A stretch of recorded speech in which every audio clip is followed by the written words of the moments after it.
I had been thinking about it for some time. I was in upper management at my company. My salary was 6 figures, and I was enjoying the fruits of many years of hard work and dedication to my job. My only problem was my wife, Judy. We would be celebrating 25 years of marriage soon. She was a beautiful girl when we met.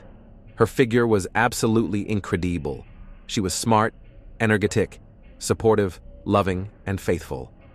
In short, Judy was the perfect wife. That was then, and this is now. After 2 wonderful children and 25 years of marriage, she had gained some weight. She also had become quite boring. Who wants to hear about soap operas and those damn reality TV shows? I had outgrown Judy in every way possible. I was reluctant to take her to company events and dinners. I needed a wife that brought looks of appreciation and even envy from the other executives, not pity. I was only a few years from my 50th birthday, and I needed to position myself for my peak earning years and then retirement. I needed a woman that I could be proud to escort to dinners and other social activities. I needed a woman that understood how difficult business is and could help me achieve my lofty goals. In short, Judy was holding me back. Most of the other men in upper management in my company had shed their first wife and had married younger, sexier women that were more appropriate for men of position and power. It was time for me to make some difficult decisions. I don't know when the idea actually crystallized. I had been considering my options for almost a year. I didn't want to appear to be the insensitive, self-centered bastard that tossed out his wife, the mother of his children, to find a hot, young nymph. I had to find a way to justify my actions. I needed to look like the victim and not some kind of monster. There were many reasons for me to be cautious. Judy had been a wonderful mother to our kids, and I didn't want to alienate them. Then there was the fact that my aging parents seemed to love Judy more than they did me. The few times Judy and I had real marital discord, my mother would chew me a new asshole and stick up for Judy. How can mothers forget who their children are? Both my sisters were Judy's best friends, and Judy's brother was my golf partner. He was a great guy, but he was big, and he thought the world of his baby sister. These were some of the things I was up against. I realized that the only way to escape my marriage with any semblance of harmony with my family was to prove that Judy was unfaithful to me. That would make my position stronger, although I suspected my mother would probably still tell me I must have a needle dick, and Judy was right to look for a real man. Once I decided that I had to prove Judy was having an affair, it followed that it was necessary for it to happen. That was not an easy task. I was certain she had always been totally faithful to me. I would sooner bet on peace in Iraq than Judy breaking her marriage vows. Judy was, by nature, a very loyal, loving woman. Early in our marriage, I noticed how men looked at Judy. She was extremely desirable to any man with eyes. I needed to protect my interests concerning my wife. I talked Judy into starting a family right away while I worked to support us. Judy made a great mother, and talking her into that was not overly difficult. As the kids grew, I convinced her that she was needed by them as a full-time mother. Even then, she was still a beautiful and very desirable woman. Having 2 children had only served to make her more voluptuous. If I allowed Judy to enter the workforce, men would be constantly making attempts at seducing her. Of that, I had no doubt. The kids were grown now. Our daughter graduated college with an accounting degree, and our son was in his last year. He was already putting out applications for employment in his field of engineering. I was extremely proud of how my children had turned out and attributed much of their success to Judy's constant attention and love. Our nest was empty, and Judy had begun to add the weight when the kids graduated high school and left for college. She was bored and turned to eating to fill her time. She began to spend more and more time watching television and eating snacks. She never told me, but my guess is that she added 40 or more pounds in a 2-year stretch. Her tits were bigger than ever, but so were her ass and thighs. She was self-conscious about her weight and never used our pool anymore. How could I get her interested in having an affair if she was so ashamed of her figure? Where could she even meet men that might be interested? Not in front of the television. My plan gradually took form. The very reasons that I kept Judy close to home for so many years were the very reasons I was going to push her out into society. "Dear, I've noticed that you seem bored around the house lately," I began. "I think you would be happier if you found some sort of employment. Even a part-time job would generate some interesting moments and relieve some of your boredom." "Jason, you could be a mind reader," grinned Judy. "I've been thinking about getting a job for some time, but I didn't know how to bring it up to you. You never wanted me to work outside our home. I was afraid I would upset you if I suggested I get a job of some kind. I just wanted you to be there when the kids needed you, Judy. They are grown and gone, and we need to think about your needs," I replied smoothly. "Why don't you start checking websites and classifeeds to see what is out there?" "To be honest, Jason, I have already been doing exactly that. I have a few ideas in mind. I don't want to get my hopes too high, but I'm sure I can find something that will fit into our schedule. I don't want to steal time I spend with you, sweetheart," Judy added. I silently congratulated myself on how cleverly I had planted the seed. The hardest thing was having the patience to make my plan work. I knew it could be a year or more before the whole thing came to fruition. I knew it would be a long year, but I had to find the discipline to stay the course. It was just 3 days later that Judy broke the news to me at dinner. "Jason, I found a position I like," blurted Judy as she worked on her second pork chop. "Doggy style, as I well know, Judy. That really isn't news, however, unless it's with the mailman," I joked. I thought Judy was going to choke on her mashed potatoes as she struggled to breathe. "Don't make jokes while I'm eating," laughed Judy. "Actually, it was the UPS guy, and if he hadn't shown me how it's done, I wouldn't have believed it was even possible. The difficult part is keeping the goat from eating the whipped cream and the cucumbers, at least before he's supposed to eat them." I mulled that retort over for a moment, pretending to consider the possibilities as Judy watched my face. "You know I'm not that fond of whipped cream. What you don't know about is my rather strong attraction to goats," I grinned. "I'm afraid the UPS man, well-intentioned as he may have been, has presented a situation I must decline." "I told him that you liked most farm animals far too well to feel comfortable with the position he so kindly showed me," nodded Judy. "He promised the next swing through the neighborhood he'd have some honey, carrots, and a Doberman. Dogs don't like sweets or vegetables, so I don't see how it would work. In the spirit of expanding my abilities to please my husband, I agreed to try his alternatives with him." "Good girl," I praised. "This sounds like something I'd be interested in. Would I be correct in thinking that in this new scenario, I would be taking the place of the goat, and the Doberman would be assuming my place?" "You've done this before?" chuckled Judy. Damn, I thought I had found something new. "I would expect there isn't a husband on the block that hasn't done the old Hodobi carrot trick a few times," I answered. "Jason, it is so hard to be serious with you. I've found a job," laughed Judy. "I'm starting real estate classes next week. Sam Galt of Sam Galt Real Estate is sponsoring me. In a few weeks, I'll be a licensed real estate professional." I should have felt pleased with the news. Sam Galt was not only the most successful real estate broker in the area, he was also known far and wide as a real pussy hound. He'd probably bang Judy like a screen door.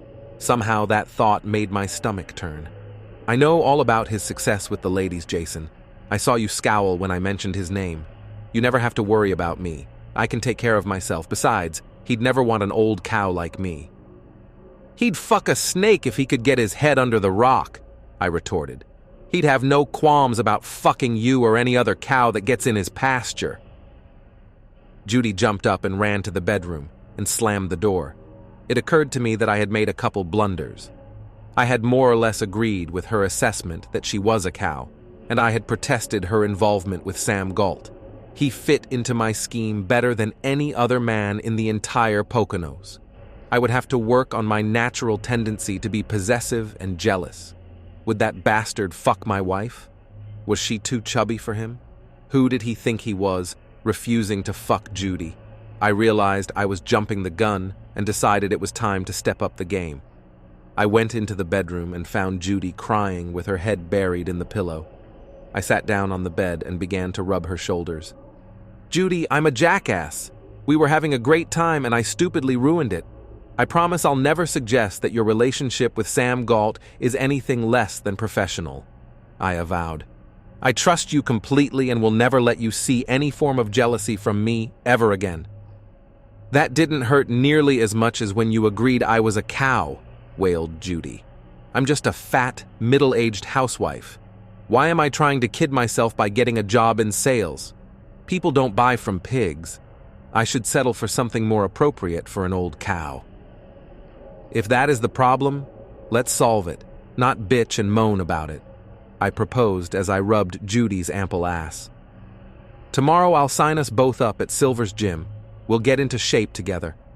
Hell, if you lose a few pounds but keep those tits, you'll have male clients eating out of your bra. I mean hands." "You'd be willing to join and go with me?" sobbed Judy into her pillow. I had been thinking I needed to shape up so I could find a really hot fox when I was single again. Judy needed to lose enough to make some guy want to fuck her brains out, so it was a win-win situation. I marveled at how clever I had become. It even made me look like a loving, considerate husband. "Darling, I'd be delighted to join the gym with you. We'll be in the best shape of our lives a year from now. You'll see," I promised. The next day I stopped at the gym and filled out the forms, paid the fees, and started the ball rolling. Being a woman, Judy insisted we shop for workout clothes. We had to look good while we sweated and suffered. I was going to object until it occurred to me that a lot of affairs got started in gyms. There would be other chubs trying to thin down. Judy would look pretty good to them. Hell, she was still a very attractive woman, even with the extra pounds. This could work well for me. While we were shopping, Judy decided she needed a professional wardrobe for her new career. I considered suggesting it was a bit early to buy clothes for a job that required passing a state test. That might not be a very easy task. I held my tongue because I had to be the loving, supportive husband.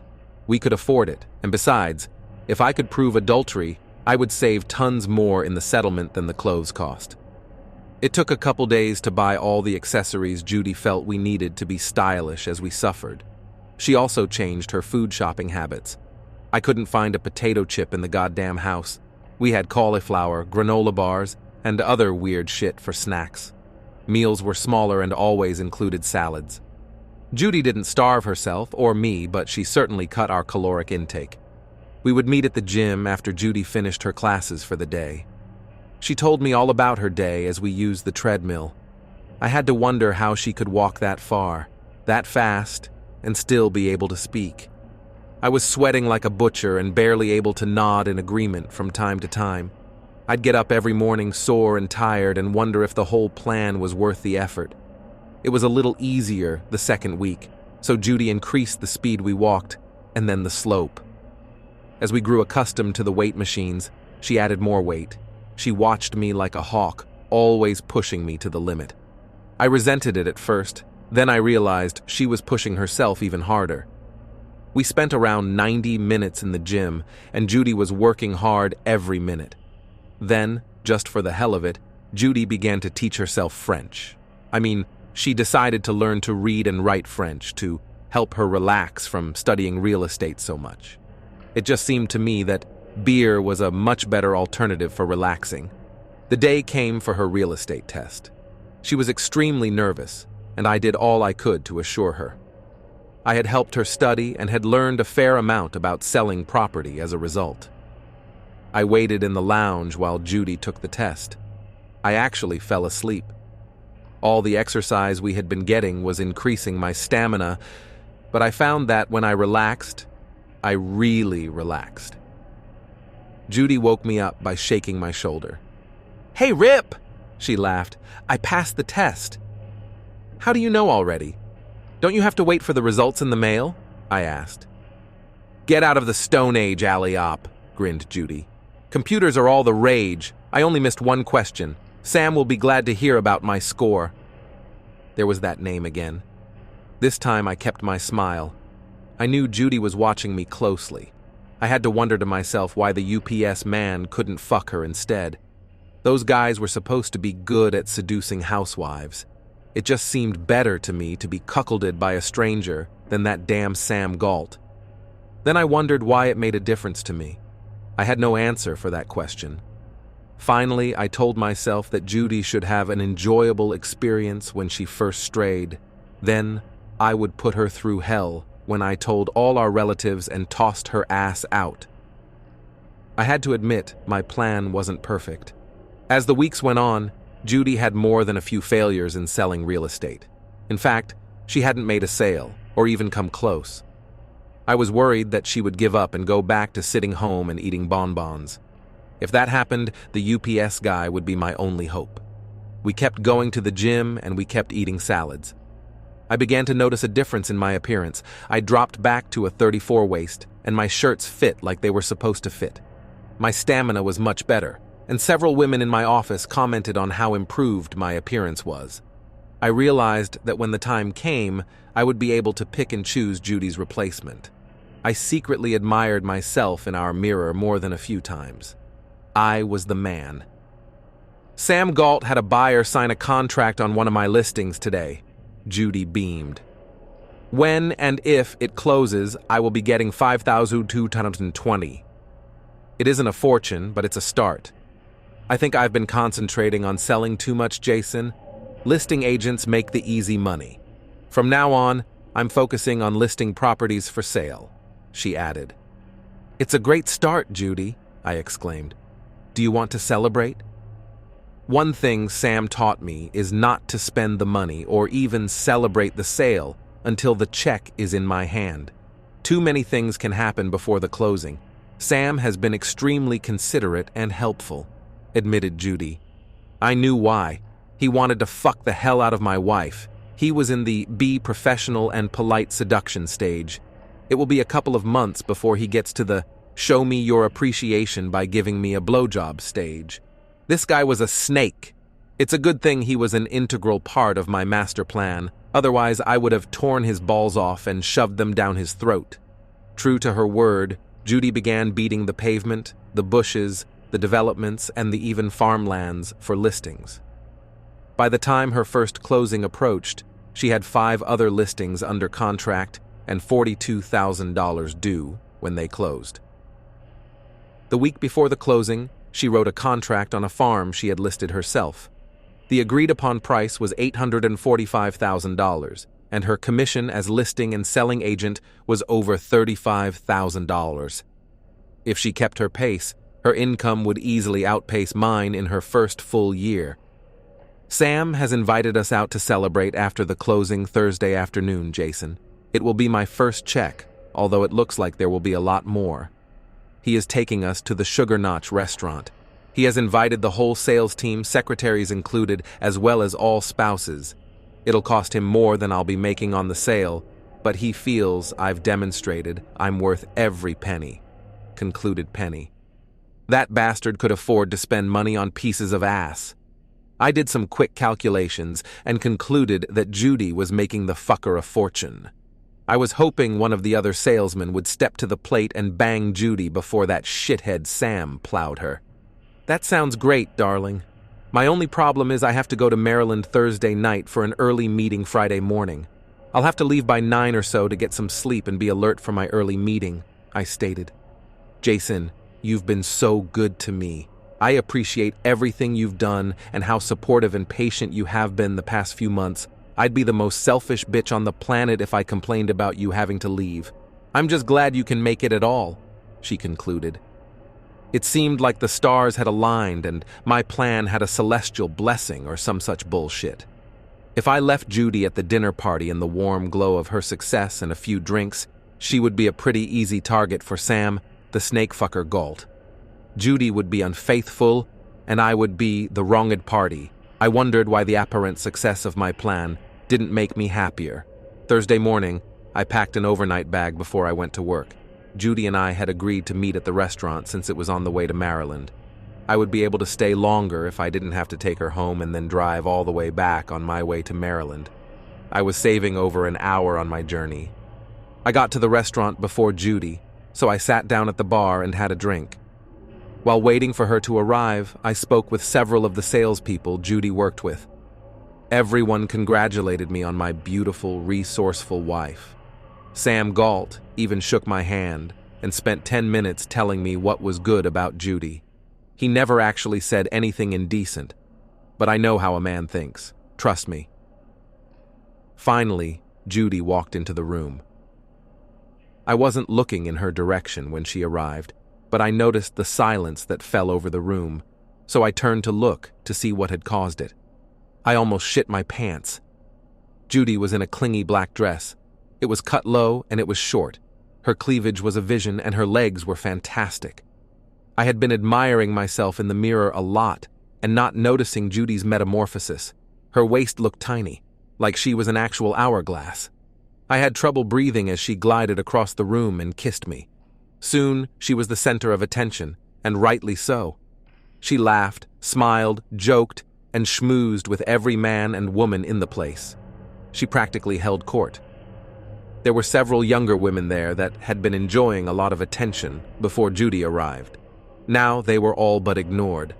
I was careful to not drink much so Judy wouldn't worry about me traveling. I stayed sober and watched the horny bastards gather around Judy like flies on sugar.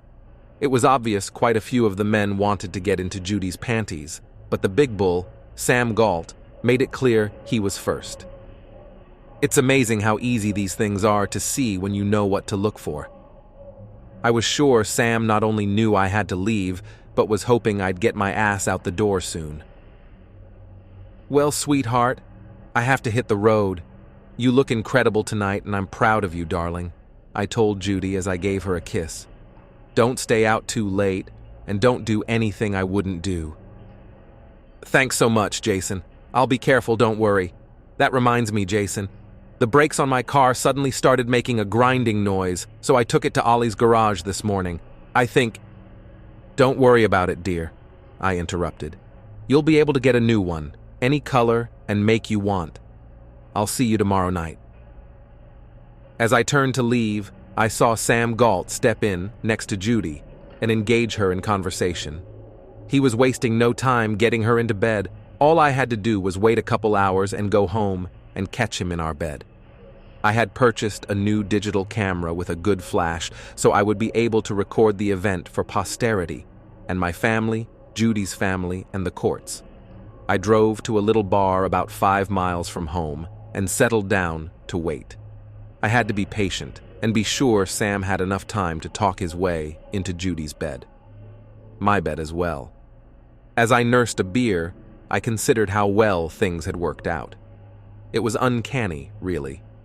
Judy was putty in my hands as I led her through my convoluted plot. She got a job right away, just as I suggested.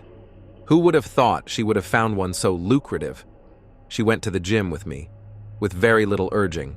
Who would have thought that the chubby woman from that day would show up at a party a few months later looking like a supermodel?